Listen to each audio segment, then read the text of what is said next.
ईश्वरो गुरुरात्मेति मूर्तिभेदविभागिने व्योमोद्व्याप्तदेहाय दक्षिणामूर्तये नमः। ओम शांति शांति शांति।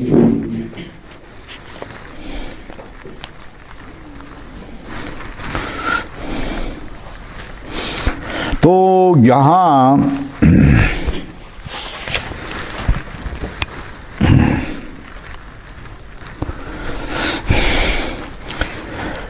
25 पेज पर आप देखो, 25 पेज पर अंतर्गतेन मिल गया। अंतर्गतेन नित्य विज्ञान स्वरूपेण आकाशवद प्रचलित आत्मना अंतर्गर्भ भूतेन बाह्यो बुद्ध्यात्मा। बाह्य जो है वो क्या है? बुद्धि रूप आत्मा, मतलब जीव है। ये समझ गया। तद विलक्षणों मतलब अंतर्गत जो कूटस्थ आत्मा है, ऊपर लो, तद मतलब कूटस्थ आत्मा विलक्षणों।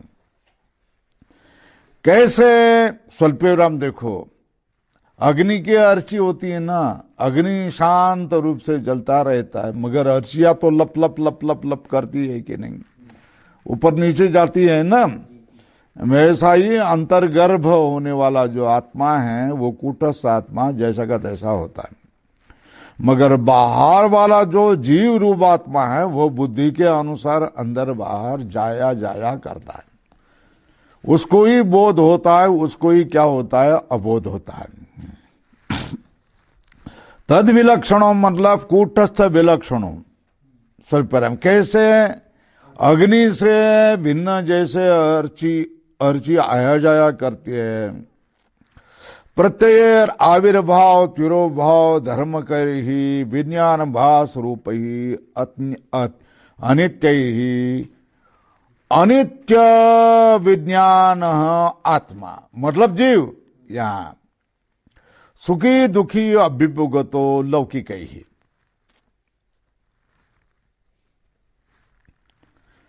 बराबर है। अतो अन्यो नित्य विज्ञान स्वरूप आत्मन, इसलिए वो क्या होता है? विज्ञान स्वरूप आत्मा से ये क्या होता है? अन्य होता है। बराबर है। तत्र ही विज्ञान अपेक्षा विपरीत ज्ञानत्वं च उपपद्यते जीवे। तत्र ही विज्ञान अपेक्षा विपरीत ज्ञानत्वं च उपपद्यते। स्वल्प और कहा नहीं, न पुनर्नित्य विज्ञानी। हो गया। तो फिर पूर्व पक्ष ने पूछ लिया,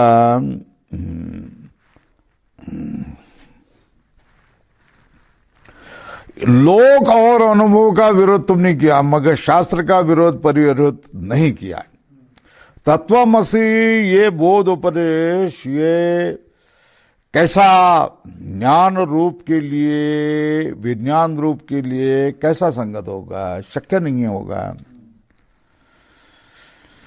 कौन सा उपदेश? आत्माने में अवेदित्या आदि नीच। क्यों? ये तो नित्य बोध, बोधात्मकत्वात् नित्य बोध स्वरूप है।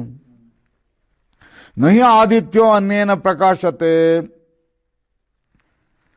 अतः तदर्थ बोध उपदेशो अनर्थक इति चेत। प्रश्न चिन्ह यह है, शास्त्र का विरोध नित्य आत्मा अगर होगा, नित्य विज्ञान स्वरूप आत्मा होगा तो शास्त्र का विरोध होगा। क्योंकि जो तत्वमसि आत्मानमेव अवेद इत्यादि उपदेश जो है वो नित्य बोध स्वरूप आत्मा के लिए क्यों करके वो होगा? जो नित्य बोध स्वरूप है, नित्य विज्ञान स्वरूप है, उसको तुम, वो तो परमात्मा तत्व तू है, आत्मा को जान लो, ये उपदेश क्यों और किसके लिए अनर्थक होगा? नहीं आदित्यो अन्येन प्रकाशते तदर्थ बोध उपदेशो अनर्थक इति। आदित्य क्या दूसरे आदित्य से प्रकाशित नहीं होता है, क्योंकि वो स्वयं प्रकाश होता है। इसलिए अतः तदर्थ बोध उपदेशो अनर्थक। इसलिए नित्य विज्ञान स्वरूप जो आत्मा है इसके लिए तत्वमसि आत्मानमेव वेद इत्यादि उपदेश अनर्थक हो जाएगा। इति चेत ये हो गया ना, यहां पैराग्राफ बदल दिया है। न लोकाध्यारोप अपोहार्थत्वात्, लोग जो आरोप करते हैं उसको हटाने के लिए उपदेश किया जाता है। किसके? समाज में दो वर्ग होते हैं, एक तो अज्ञानी जन, एक ज्ञानी जन होते हैं। ज्ञानी जनों को जिस तरह यथार्थ ज्ञान है वो ज्ञान तो उनको मालूम होता है, और अज्ञानी जनों को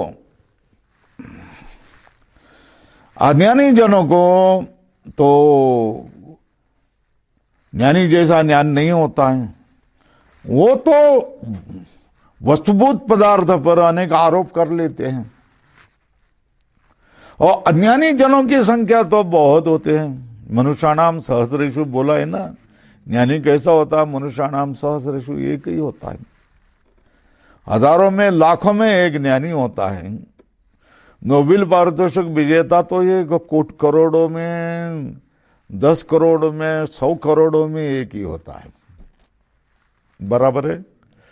तो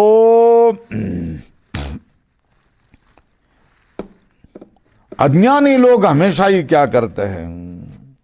आरोप करते हैं यथार्थ पदार्थ पर। अज्ञानी लोग ही आरोप करते हैं, और अज्ञानी लोग जो आरोप करते हैं उसका खंडन करने का काम ज्ञानी को करना पड़ता है। किनको करना पड़ता है? कि ऐसी बात नहीं है भाई, ऐसी बात, ये केवल हम लोगों में, मतलब परमार्थ में ही बात होती है, ऐसी नहीं। ठीक है ना? ये वैज्ञानिक समाज में भी होती है। वही तो मैं आप आने के पहले पढ़ रहा था। ठीक है ना? सूर्य के विषय में, सृष्टि के विषय में वैज्ञानिकों का कहना अलग है और सामान्य लोगों का कहना है। सामान्य लोगों को जो कोई वैज्ञानिक विषय में अध्यारोप कर देते हैं, उसका खंडन करने का काम नहीं है। ऐसा नहीं है भाई, ऐसा है, ये कहने का काम वैज्ञानिकों को करना पड़ता है।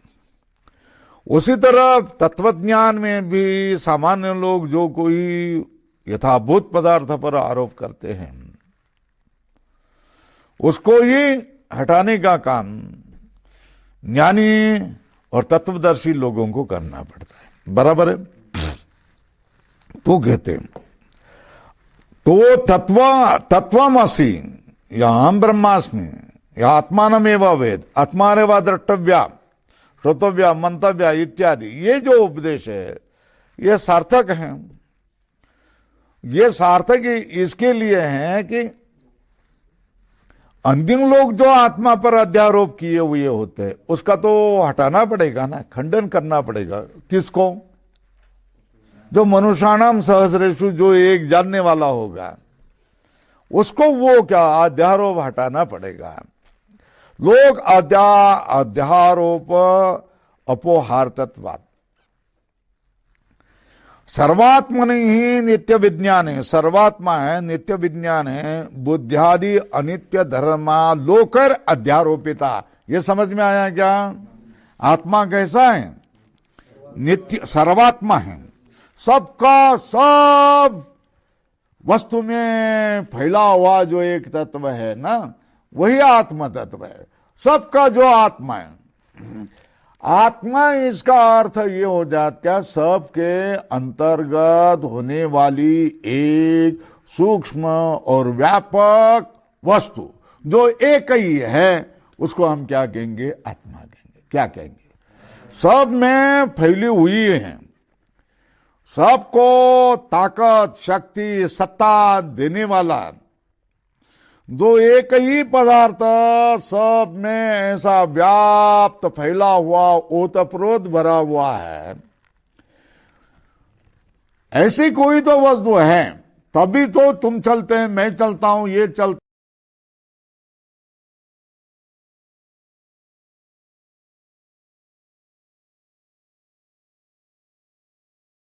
हूं, वो हंसता हूं, वो काम करता है, इसको सत्ता है, उसको सत्ता है, उसको नाम है, उसको रूप है, ये जिसके कारण है।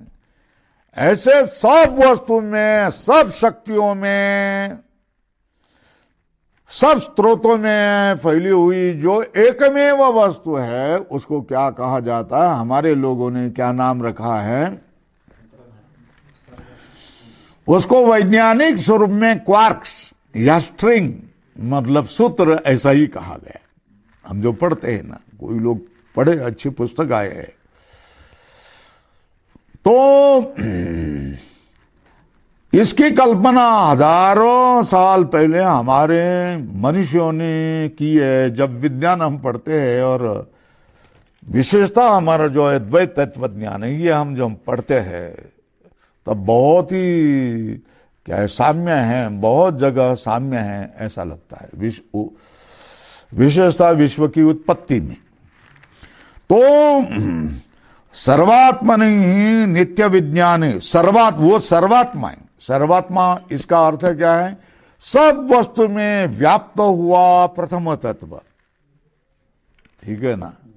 उसका ही नाम क्या किया है? वो कैसा है? उसका नाम तो दिया है ब्रह्म, उसका नाम तो दिया है आत्मा, मगर वो कैसा है? विज्ञान स्वरूप है। तो देखो भाई,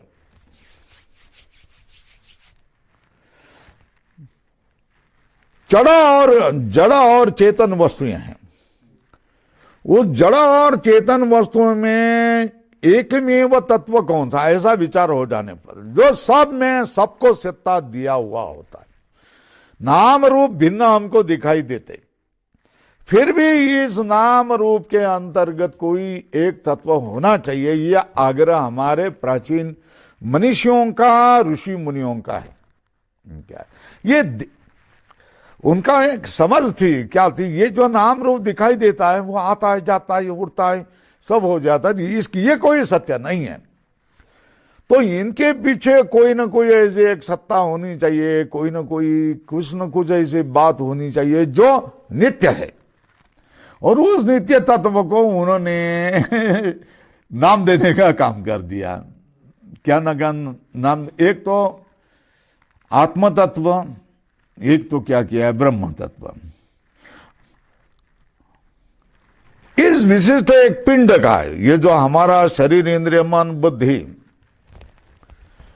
इस पिंड में जो इस पिंड को चलाने वाला जो है उसको कहते हैं प्रत्यगात्मा, आत्मा। क्या कहेंगे? मगर पिंड, जिस तरह ये पिंड है ना, वैसा ही ब्रह्मांड भी है ना। क्या व्यष्टि और समष्टि है ना, तो ब्रह्मांड भी है। ब्रह्मांड को भी चलाने वाला, ब्रह्मांड में होने वाला, ब्रह्मांड के अंतर्भूत होने वाला, ऐसा जो कोई आत्म तत्व हो, उस ब्रह्मांड के भी आत्मा होगा, उसको भी हम क्या नाम देंगे? तो उसको, वो भी आत्मा ही है। किसका आत्मा है?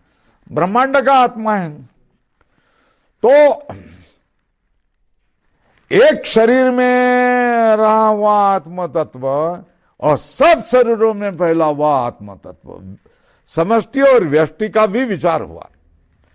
तो सारे ब्रह्मांड में, सारे शरीरों में फैला हुआ भी एक तत्व होना चाहिए। जैसे क्या है, हमारे इस शरीर में जो इंद्रिय, मन, बुद्धि, सबको चलाने वाला, सब में व्याप्त होने वाला जैसा आत्म तत्व है, उसी तरह सारे ब्रह्मांड को चलाने वाला, सारे ब्रह्मांड के यच्च यावत क्रिया प्रक्रिया को गति देने वाला कोई तत्व होना चाहिए। वो भी सारे ब्रह्मांड का क्या रहेगा? आत्मा। ठीक है ना। तो फिर बाद में क्या हो गया? समष्टि को चलाने वाले का भिन्न नाम दे दिया, क्या है? ब्रह्म। और व्यष्टि को चलाने वाले का क्या नाम दे दिया? आत्मा, प्रत्येक आत्मा या आत्मा दिया। मगर कभी कभी क्या कहेंगे, परतत्व के लिए ब्रह्म कहा जाएगा और शरीर में, पिंड में होने वाले को क्या? प्रत्यगात्मा कहा जाएगा। मगर दोनों, संपूर्ण जगत में भी, संपूर्ण जगत का भी जो आत्मा है वो ब्रह्म होने पर भी वो आत्मा है ना, इसलिए उसको क्या? आत्म तत्व भी माना जाएगा। इसलिए ब्रह्म और आत्मा ये दोनों शब्द कभी क्या हो जाती हैं? पर्यायवाची हो जाते हैं। मतलब एक के ही तत्व का निरूपण करने वाला हो जाता है। और कभी क्या होगा, ब्रह्म मतलब समष्टि चैतन्य तत्व को क्या कहा जाएगा, ब्रह्म कहा जाएगा। और पिंड में होने वाले तत्व को क्या कहा जाएगा, आत्मा। तो कभी क्या बोला जाता है, ये उस संदर्भ के अनुरूप हमको क्या करना चाहिए, समझना चाहिए। तो कह रहे सर्वात्मनि, ये समझ में आ गया। सर्वात्मनि ही नित्य विज्ञाने बुद्ध्यादि अनित्य धर्मा, क्या क्या, बुद्ध्यादि अनित्य धर्मा लौकिक अध्यारोपिता। कैसे, बोले आत्म अविवेकतः। ठीक है, आत्मा का क्या हो गया, आत्मा का अज्ञान, आत्मा के स्वरूप का अज्ञान होने के कारण हम सब तत्वज्ञान के पाठ में आने तक हम सब ये क्या है, उस श्रेणी में थे। कैसे, आत्मा का अविवेक होने वाले लोग, लौकिक रूप में हम थे। शास्त्रीय विचार तभी हो जाएगा जब आप तत्वज्ञान के कक्षा में बैठ जाएंगे और तत्वदर्शी गुरु के साथ आप चर्चा कर लेंगे, तभी आपका विचार क्या है, शास्त्रीय होने लग जाएगा। और शास्त्र के बाहर भी हम लोग क्या करेंगे, व्यावहारिक दृष्टि से लौकिक जैसा ही व्यवहार करेंगे। तो लौकिकों ने इस नित्य आत्मा पर बुद्ध्यादि अनित्य धर्म का क्या किया होता है, अध्यारोप किया हुआ होता है। तदो अपोहार्तो बोध उपदेशो बोधात्मन, क्या है, क्या जो बोध स्वरूप है इसको ही क्या हो जाएगा, बोध उपदेश है। आत्मा पर जो लौकिकों ने अध्यारोप किए होता है, बुद्धि इंद्रिय मन बुद्धि का सब, उसको हटाने के लिए जो बोध स्वरूप आत्मा है उसके लिए ही क्या किया जाता है, बोधोपदेश, बोधात्मन। अबोध के लिए आत्मा नहीं दिया, जो बोध स्वरूप है उसको ही उपदेश दिया जा सकता है। अपोहार्थो बोध उपदेशो बोधात्मन, तत्र च बोधा बोधो समंजसो। तत्र मतलब जीवात्मनि क्या होता है, बुद्धि विशिष्ट जो चैतन्य है उसमें ही क्या होता है, बोध अबोधो समंजसो। समंजसो का अर्थ क्या है, न्यायम अन्य निमित्तत्वात्, अन्य निमित्तत्वात् उदक इव औष्ण्यम अग्नि निमित्तम रात्रियानि व आदित्य निमित्ते। इसको आगे देखेंगे, है ना। तो अब यहां देखो थोड़ा,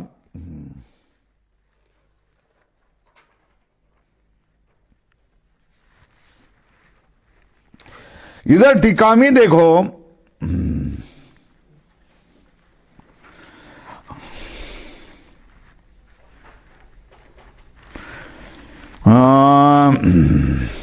ननु मिल गया, नीचे से चौथी पंक्ति 39 पेज पर मिल गया, बराबर है। पृष्ठ 41 पेज पर लिया, ऊपर लिखो पृष्ठ 41, बोधात्मनो,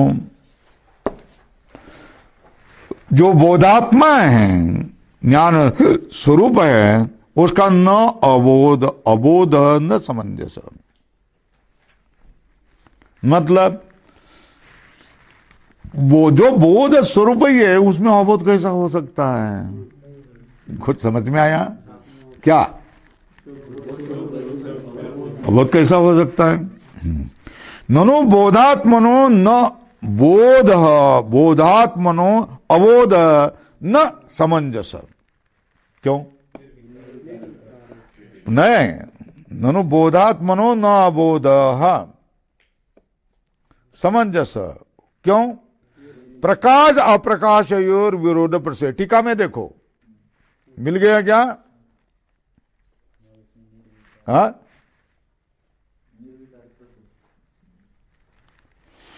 ननु बोधात्मनो न अबोध सम, न अबोध समंजस। जो बोध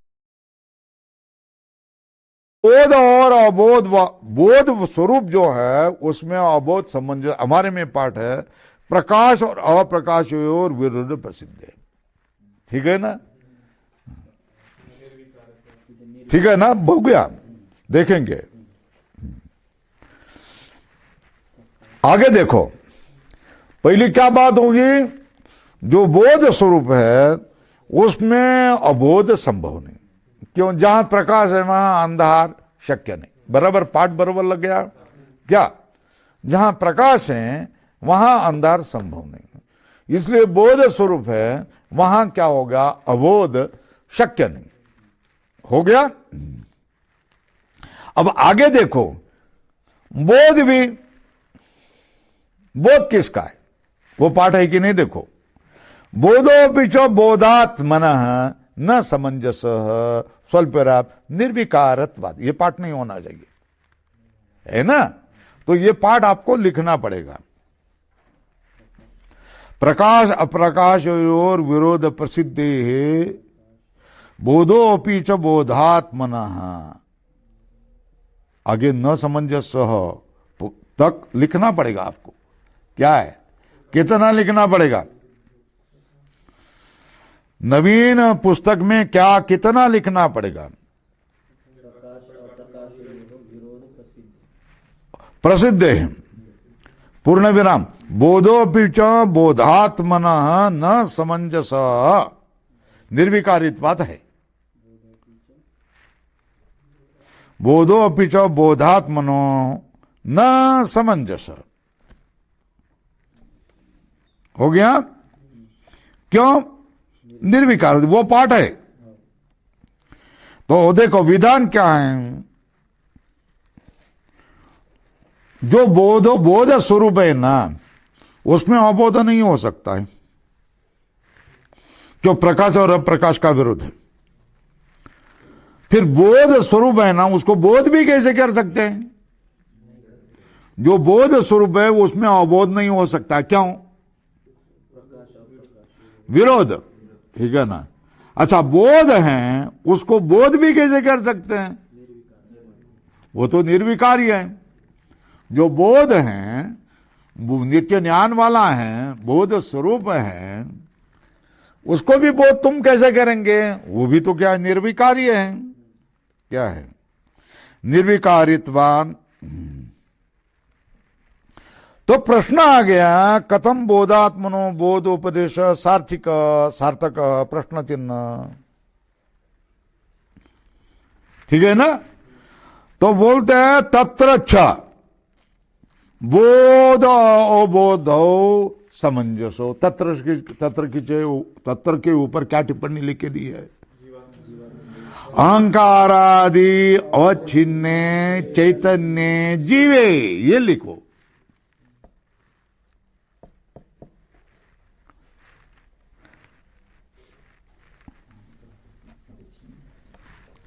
हो गया? क्या हो गया?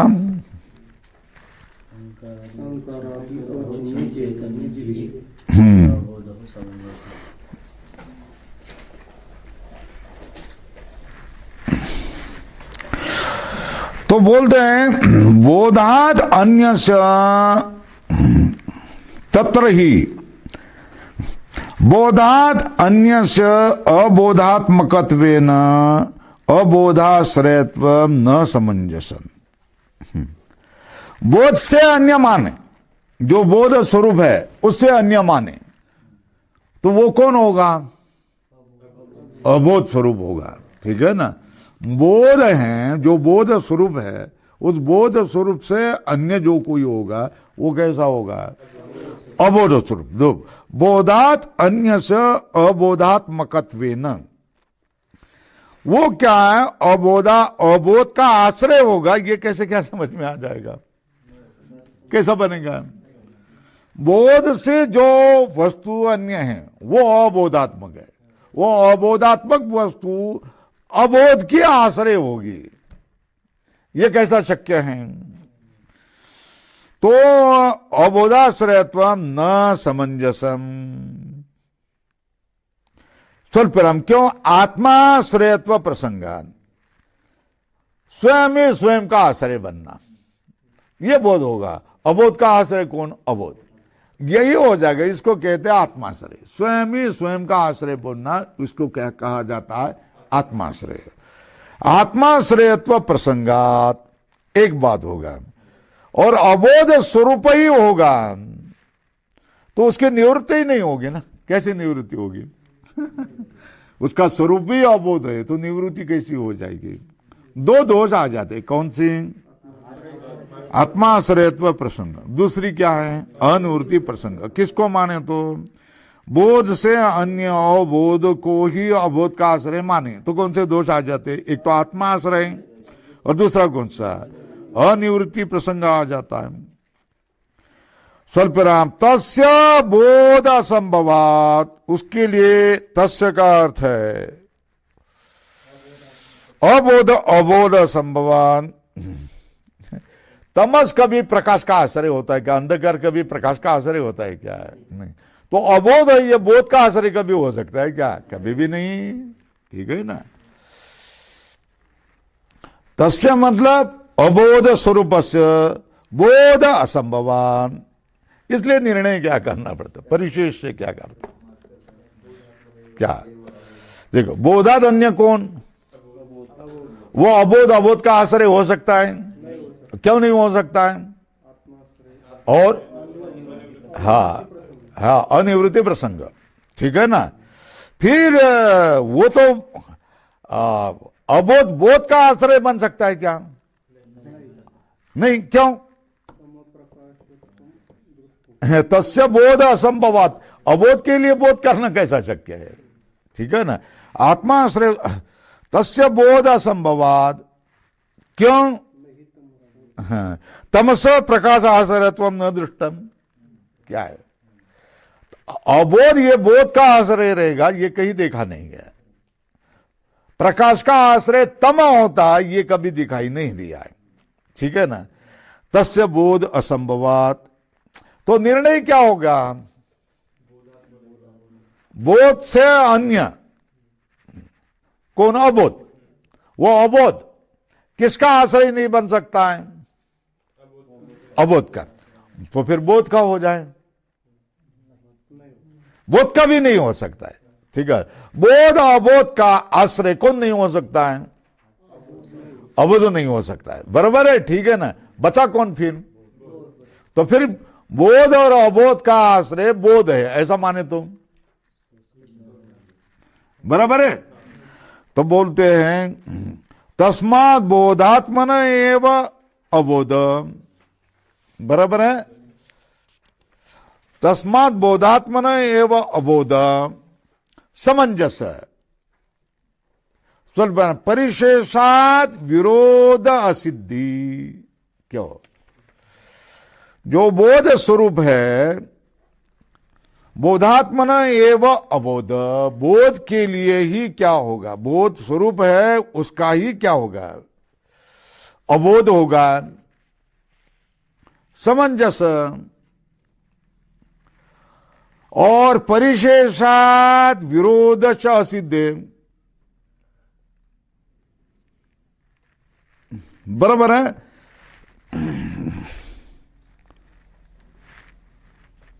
परिशेष का प्रसक्त प्रतिषेध अन्यत्र अप्रसक्त शिष्यमाणे संप्रत्यय परिशेष तस्मात्। वो परिशेषात मतलब बोध से अन्य कौन है? अबोध है। अबोध में क्या हो सकता? अबोध में बोध अबोध प्राप्त हो सकते हैं क्या? जो प्रसक्त है उसको क्या हो गया? निषेध हो गया। रह गया कौन? बराबर है? तो फिर बोध में ही बोध अबोध समंजस ऐसा मानना पड़ेगा। ठीक है ना? परिशेषात। हाँ, परिशेषात। और विरोधश्च असिद्धि, जो विरोध तुमने माने वो विरोध भी क्या हो गया? असिद्धि। क्योंकि साक्षी में वो तो साक्षी के द्वारा जाना जाता है ना कि मुझे बोध हुआ है, मुझे अबोध हो जाता है। साक्षी जान रहे हैं ना कि इसको बोध हुआ है, इसको अबोध हो रहा है, ये तो जाना जाता है साक्षी वेदांत। बोधो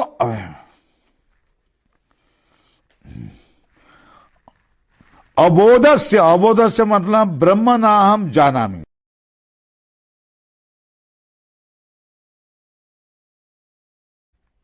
ठीक है ना। ब्रह्म न अहम जानामि, ये अबोध भी क्या है, साक्षी वेद्य है ना, कि मैं ब्रह्म नहीं जानता हूं। ये कौन जानता है? साक्षी वेद्य जानता है ना, मैं ब्रह्म नहीं जानता हूं। जानामि बोधोपि तत्रैव, तत्रैव मतलब बोधे समंजस, बोध भी कहां सज्ज होगा, तत्रैव समंजस। क्यों? जो बोधात्मक है कौन? घट, उसमें कभी बोध दिखाई दिया तो आपको? नहीं दिखाई दिया ना। बोधोपि तत्र मतलब बोधे समंजस। क्यों? घटादेर बोधृत्व अप्रसिद्ध है। घटादि में, घटादि जड़ पदार्थ में, अबोध वाले में कभी भी बोध दिखाई नहीं देता है, प्रसिद्ध नहीं है। घटादियों को किस सामने पत्थर देखा जाता है ना, मेरे सामने पत्थर बैठे हुए हैं, इसका मतलब क्या है? उनको बोध नहीं हो रहा है, ठीक है ना। अगर ऐसा करके बैठे, अरे कुछ समझा कि नहीं समझा बोलो ना, तो आप लोग तो हिला रहे, डुला रहे हैं, कुछ हंस रहे हैं, बोल रहे हैं, समझ में आ रहा, नहीं समझ में आ रहा, ये अभिव्यक्त कर रहे हैं, तो हमारे समझ में आ रहा है कि मेरी बात लोगों के समझ में आ रही है या नहीं आ रही है ना। तो बोध किसको किया जाता है? बोधात्मक होगा उसको ही बोध किया जाता है, और किसको नहीं किया जाता है? जड़ जो है, अबोध स्वरूप है, उसको बोध करने में अनर्थकता है। कोई अपना समय और परिश्रम व्यर्थ नहीं लगाता है। कोई भी अपना श्रम और समय अनर्थक को जहां अनर्थ हो जाए उसके लिए नहीं लगाता है। जहां सार्थक हो जाए वही तो समय लगाते हैं ना। अगर आप क्या करेंगे, पाठ करेंगे, उसको लगाएंगे तो फिर सार्थक हो जाएगा। तो देखो, बोध किसको कहेंगे? बोध किसको करेंगे? प्रश्न है ना, बोधात्मको बोधात्मकस्य बोध, ठीक है ना। बोध शब्द की व्युत्पत्ति क्या बनेगी? बोधात्मक बोध तो आत्मा शरीर नहीं होगा। अरे देखो, अबोध को अबोध करेंगे तो आत्मा शरीर बोल दिया ना, है? क्या है? और फिर क्या है? नित्य ही होगा, कभी बोध करना शक्य नहीं, निवृत्ति होगी नहीं, ये कह दिया ना। देखो, अबोध में बोध कर दिया तो आत्मा शरीर दोष लिया, और अनिवृत्ति ये दोष दिया ना। तो बोध वाले को बोध कर दिया तो फिर आत्मा शरीर नहीं दोष आया क्या? क्यों? कुछ समझ में है? और अनिवृत्ति वो भी दोष नहीं आया क्या? मतलब हमारे कुछ भी तुम लगा देवे और तुम्हारे तुम निवृत्ति कर देवे, ये कैसा हो जाएगा? अनात्मा में, अबोध में अबोध माने तो आत्मा शरीर दोष होगा। अबोध में अबोध माने तो आत्माश्रय दोष होगा। नित्य निवृत्ति प्रसंग मानेंगे तो बोध में भी बोध कहेंगे तो भी आत्माश्रय दोष होगा ना। और नित्य निवृत्ति, नित्य क्या हो गया? नित्य प्राप्ति हो जाएंगी, बराबर है ना। तो इसकी बात कैसा? तो कह रहे चिद व्याप्त एव बुद्धि परिणामे बोध शब्द व्युत्पत्ते है। क्या बोध का अर्थ क्या है? कूटस्थ की बात हम नहीं कह रहे। क्या? चिद व्याप्ते एव बुद्धि परिणामे, बुद्धि का जो परिणाम है, बुद्धि का जो आकार है जिसमें चैतन्य व्याप्त है, उसको ही हम क्या कह रहे हैं? बोध व्युत्पत्ति।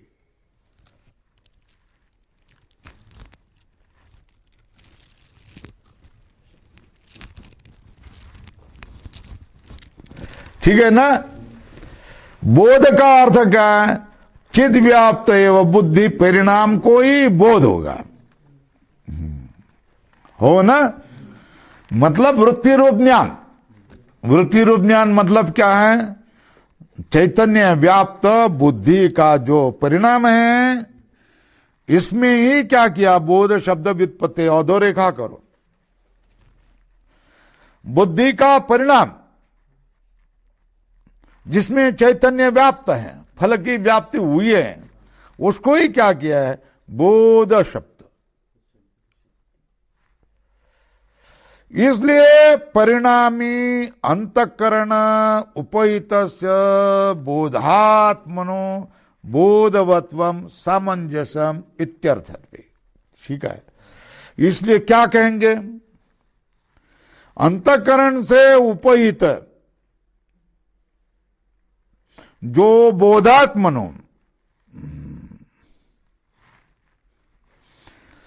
उसमें ही क्या है? अंतःकरण उपहित जो है बोधात्मनो बोधवत्वम सामंजस्यम। बोध किसको कहेंगे? चिद व्याप्त बुद्धि पर, इसको क्या कहेंगे? बोध। मतलब अंतःकरण की वृत्ति, ठीक है ना। और परिणामी जो अंतःकरण है उससे उपहित है, वो उपाधि जिसकी है, उस आत्म तत्व के बोधात्मनो जो बोध स्वरूप है, उसमें ही बोधवत्वम सामंजस्यम। क्यों सामंजस्य में दूसरा हेतु क्या? पहला बोध शब्द बोधात्मनो बोध है ना, तो दूसरा जो बोध शब्द है उसका अर्थ क्या है? चिद व्याप्त एवं बुद्धि परिणाम बोध। और बोधात्मन का अर्थ क्या है? परिणामी अंतःकरण उपहित जो चैतन्य है, जो बोध स्वरूप है, उसको ही क्या हो जाएगा? बोधवत्वम सामंजस्य इत्यर्थ। अब न्याय क्यों बोले? बोध अबोधयोर अज्ञान निमित्तम। बोध और अबोध का निमित्त क्या है? अज्ञान निमित्त। अन्य निमित्तत्वात्, अन्य निमित्तवाद उदक इव औष्ण्यम अग्नि निमित्तम। जैसे उदक उष्ण होता है, क्यों? अग्नि निमित्त। रात्र और दिन हो जाते हैं, क्यों? लोके नित्यो अग्नियोष्ण प्रकाशो अग्नि आदित्यो हो। अग्नि का नित्य उष्ण होता है और आदित्य का नित्य प्रकाश होता है। अन्यत्र मतलब भाव। अन्यत्र का अर्थ है पटादि विशेष है। कैसा हो जाता? उष्णता और प्रकाश, ये सूर्य के और अग्नि के उष्णता और प्रकाश से पटादि में अन्यत्र भाव अभावयोर निमित्तत्वात् अनित्यो उपचर्यते। स्वल्पविराम। कैसे हैं? दक्षति अग्नि प्रकाशयति इव सविता इति तद्वत्। दूसरी जगह क्या होता है?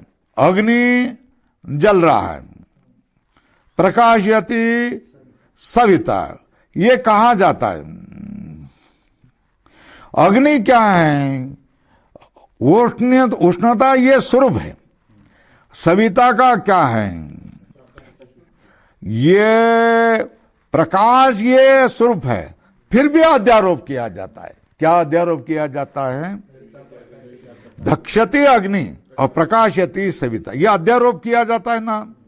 वास्तव में ऐसा कोई प्रकाश, वो तो प्रकाश स्वरूप है, वो प्रकाशन क्रिया का कर्ता नहीं है। कौन? सविता नहीं है, क्योंकि वो प्रकाश स्वरूप है। फिर भी लोग आरोप करते हैं कि नहीं। कैसे आरोप करते? लौकिक लोग अप्रकाश, सूर्य प्रकाश रहा है। सूर्य तो आसमान में है ही, ठीक है ना। तो हमारे ही आंखों पर पट्टी आ गई, किसकी? बादलों की। तो फिर नारायण अभी गायब हो गए। वास्तव में सूर्यास्त बादलों के पार ये आरोप हो जाए। लक्ष्य योजन पर सूर्य तो पहले जैसे ही चमक रहा है। अब जब बादल की पट्टी निकल गई तो सूर्य प्रकाशने लग गया। अभी ये कहा जाता है तो सूर्य प्रकाशने लग गया और सूर्य प्रकाशना बंद हो गया। यह हम लोगों का आरोप है, क्योंकि हमारे ऊपर बादलों की पट्टी है। अज्ञान के कारण हम लोगों को नित्य प्रकाश वाले सविता पर, सविता प्रकाश रहा है, सविता क्या कर रहा है, नहीं प्रकाश रहा, यह अध्यारोप होता है। उसी तरह अग्नि पर, अग्नि ये उष्ण स्वरूप होने पर भी उस पर क्या किया जाता है, हम लोग क्या करते हैं, आरोप करते हैं। किसके? हमारे अज्ञान के कारण कि अभी अग्नि ठंडा हो गया, अब अग्नि चेत गया। ये बात जो की जाती है ये हमारे अज्ञान के कारण हो गया। उसी तरह नित्य ज्ञान वाला, नित्य ज्ञान स्वरूप जो नित्य बोधात्मक जो आत्मा है, उस आत्मा पर हम ही लोग बुद्धि से, परिणाम से ही क्या कर रहे हैं, अबोध हो गया, हम अबोध हो गया। ये नित्य ज्ञान वाले आत्मा पर भी आरोप किया जाता। अब मुझे बोध हुआ, अब मुझे बोध नहीं हुआ, अब मैं जान रहा हूं, अब मैं ब्रह्म तत्व जान लिया है, जानकर भी नहीं जान लिया। ये सब बातें क्या किया जाता है, हम लोग बुद्धि के द्वारा आरोपित हो जाते। किसके ऊपर? निर्विकार क्या है, निर्विकार बोध स्वरूप जो आत्मा है उस पर ये सब आरोप किया जाता है। तो ये आरोप से निपटाने के लिए ही शास्त्र का औजार है। वो कुछ समझ में आया क्या? लौकिक लोगों ने व्यवहार में जो हम आरोप करते हैं, उस आरोपों को निपटने के लिए ही शास्त्र का औजार है, शास्त्र का शस्त्र है। यह आप ध्यान में रखेंगे तो आप के समझ में आ जाएगा। आत्मा कैसा है? नित्य बोध स्वरूप निर्विकारी आत्मा है ना। उस पर हम क्या किए जाते हैं? आरोप करते हैं। क्या करते हैं कि अब इसको बोध हुआ है, मुझे कोई समझ में नहीं आता है। ये हमारे क्या किया है? आरोप किए जाते हैं। तो इस आरोपों को निवृत्त करने के लिए, इस आरोपों को हटाने के लिए हम क्या कर देते हैं? शास्त्र का उपदेश किया जाता है। आत्मानम क्या? आत्मानम एव वेद तत्वम असि, आत्मा अरेवा दृष्टव्या, श्रोतव्या, मंतव्या। ये सब उपदेश क्या किया जाता है? किसके लिए है? आत्मा को उपदेश करने के लिए नहीं किया जाता है। लोगों ने जो अध्यारोप किया है उसको हटाने के लिए ही यह उपदेश किया जाता है। देखो इधर नीचे देखो टिप्पणी, अन्य निमित्तत्वादिति सामंजस्य हेत्वंतर आहन आह अन्य निमित्तत्वाद, बराबर है। अन्यत्र अहंकारादि संघाते, अन्यत्र का टिप्पणी में देखा, अन्यत्र मतलब अहंकारादि संघाते वादिनाम लौकिकानाम च बोध अबोधो प्रसिद्धो। ठीक है ना? क्या? अन्यत्र अहंकारादि, अन्यत्र मतलब ये अहंकारादि संघात जो शरीर है, इसमें ही क्या होता है? वादी नाम, सब वादी का, लौकिका नाम च, वादी मतलब सांख्य, नैयायिक, और लौकिक मतलब पामरजन, इनका बोध अबोधो प्रसिद्ध। लिखो, अधोरेखा करो, पूर्ण नाम।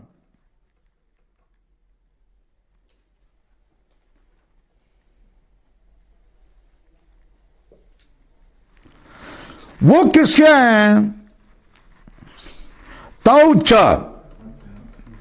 आत्मबोध अबोध संबंधन, क्या वो किससे हो जाता है?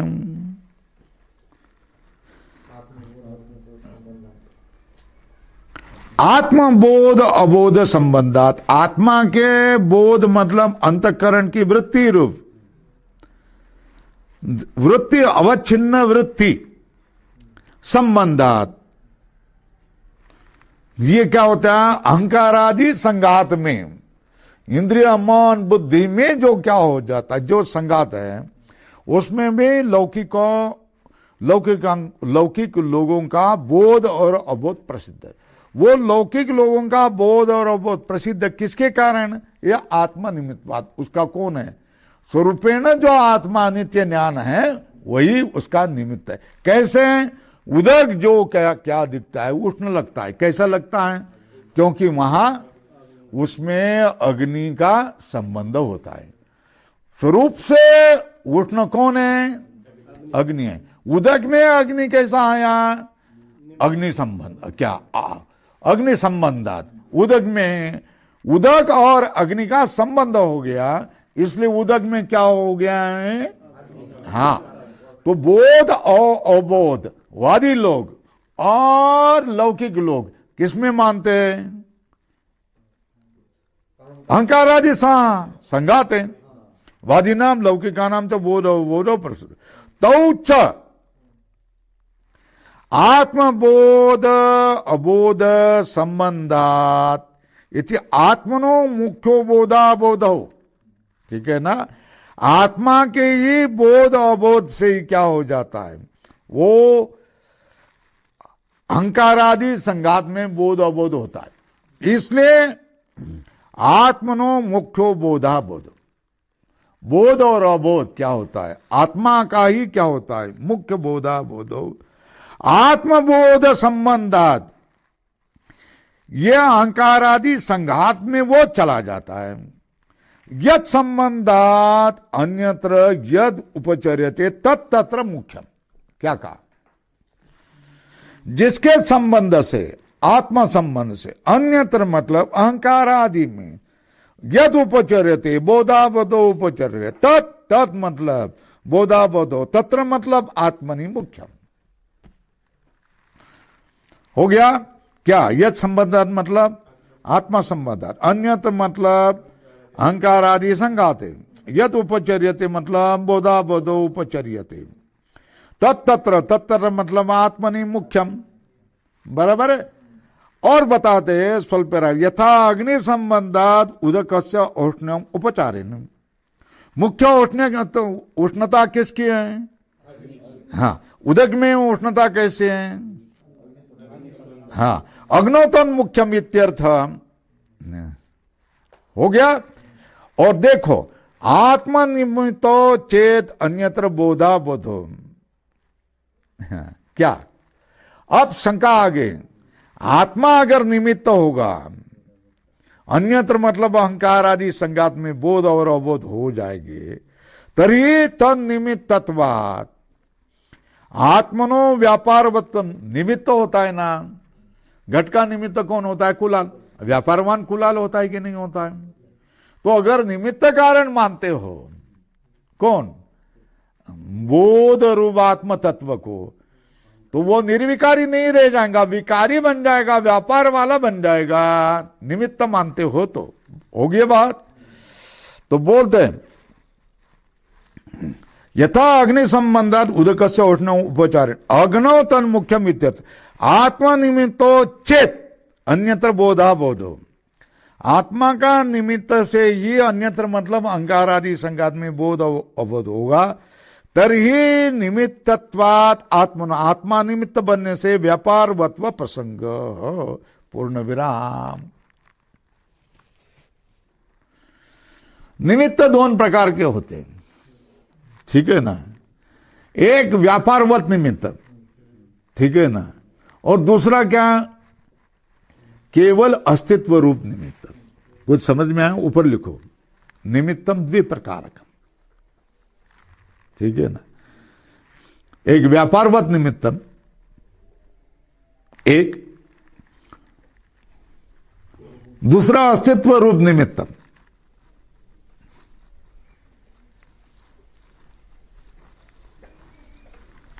ठीक है? निमित्त कितने? बराबर है। रात्रि और दिवस ये होता है, उसका निमित्त कौन करता है? सूर्य का अस्तित्व ही करता है ना। हम लोग जो काम करते हैं, सूर्य बोलता है कि वे उठ जाओ उठ जाओ उठ जाओ, अभी तो आरती में चले जाओ, बोलता है क्या? नहीं बोलता है, ठीक है ना। तो सूर्य उठे, अरे रे प्रकाश, चलो चलो चलो चलो, ये हम हो जाता है। तो अस्तित्व के कारण ही हो जाता है ना। और जो हम चिल्लाए और आपको उठाए, वो तो क्या होगा? व्यापारवत हो गया। कुछ समझ में आया? इसी तरह दो प्रकार के निमित्त हो जाते हैं। तो इसमें आत्मा कैसा निमित्त है? अस्तित्व। आत्मा का अस्तित्व होने से ही सारे व्यापार कैसे हो जाते हैं? व्यवस्थित हो जाते हैं। तो देखो, अब नीचे देखो, यथा आदित्य सन्निधि असन्निधि मात्र निमित्त ही लोके रात्रे अनुभूति। आदित्य हो जाए तो दिवस हो जाता है, आदित्य नहीं होगा तो रात्र हो जाता है। नहीं आदित्य कंचन स्वापयति उत्थापयति, वाह। आदित्य किसको न उठाता है न सुलाता है, ठीक है ना। नहीं आदित्य कंचन स्वापयति उत्थापयति, वाह। तो निमित्त दो प्रकार के ना, व्यापारवत्ता सहभूतम और व्यापारवत्ता बिना भूतम। क्या निमित्त कितने? सव्यापारम निमित्तत्वम, निर्व्यापारम सापेक्ष व्यापारवत्तम निमित्तत्वम, निरपेक्ष व्यापारवत्तम निमित्तत्वम, अस्तित्व मात्रम। ये दो प्रकार के निमित्त हो सकते हैं। कैसे हैं?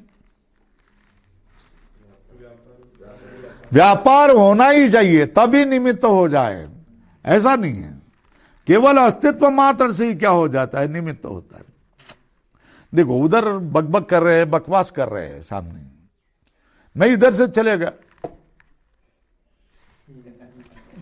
ये कैसे क्या हुआ? हमने तो कुछ बोला नहीं।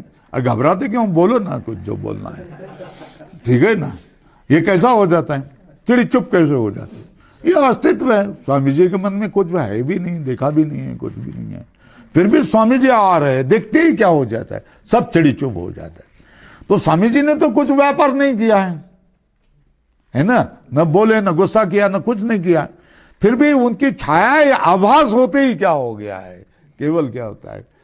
इसको कहते हैं अस्तित्व मात्र, सत्ता मात्र निमित्तम। कैसा है? तो देखो, अतो निमित्तत्व न व्यापारवत्ता विना भूतम। निमित्तत्वम क्या?